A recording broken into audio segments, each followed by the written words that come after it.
जय झूलेलाल। अॼु ॻाल्हि कबी ठारूअ जे ॾींहुं जी।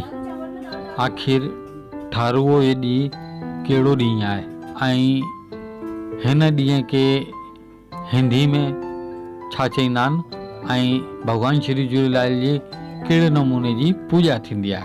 उहे ॾींहं जी अगरि चर्चा था करूं त ठारूअ जो ॾींहं खे हिंदी में जुमे जो ॾींहुं बि चईंदा आहिनि ऐं शुक्रवार बि चईंदा आहिनि, जेको शुक्रवार पंहिंजे हिंदुनि जो अखर ईंदो आहे। पर पूर्वजनि जी ॻाल्हि कजे त पुराणे ज़माने जूं मायूं हुयूं इहे ॿई नाला कान खणंदियूं, कारण के इन्हनि ॿिन्ही नालनि सां मिलता जुलता कई मायुनि जे मर्दनि जा नाला हूंदा। जीअं जुमे जी ॻाल्हि था करूं त जुमड़ोमल, जुमनदास, ऐं अगरि शुक्रवार जी ॻाल्हि करूं था त सुगुणोमल, शुक्रो दास। इन प्रकार सां कई नाला मैच कंदा हुआ त मायुनि हिन ॾींहं खे ठारूअ जो नालो ॾिनो। पुराणे ज़माने जेका पंहिंजा पूर्वज जी मायूं हुयूं तन हिन ॾींहं खे ठारूअ जो नालो ॾिनो ऐं चईंदियूं कि ठारूअ ॾींहं जी पूॼा ज़रूरु कजे।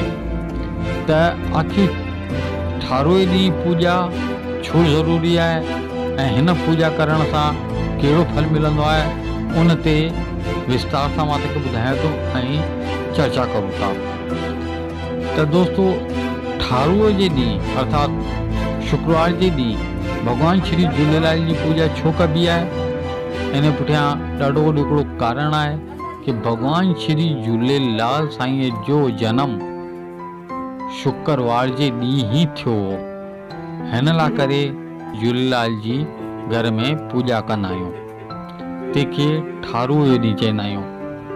ऐं इन पूॼा करण सां सिंधी परिवार हुजे चाहे कहिड़ी बि जाति जो परिवार हुजे, अगरि श्री भॻवान झूलेलाल साईं जी दिलि सां पूॼा करे थो, दरिया शाह ते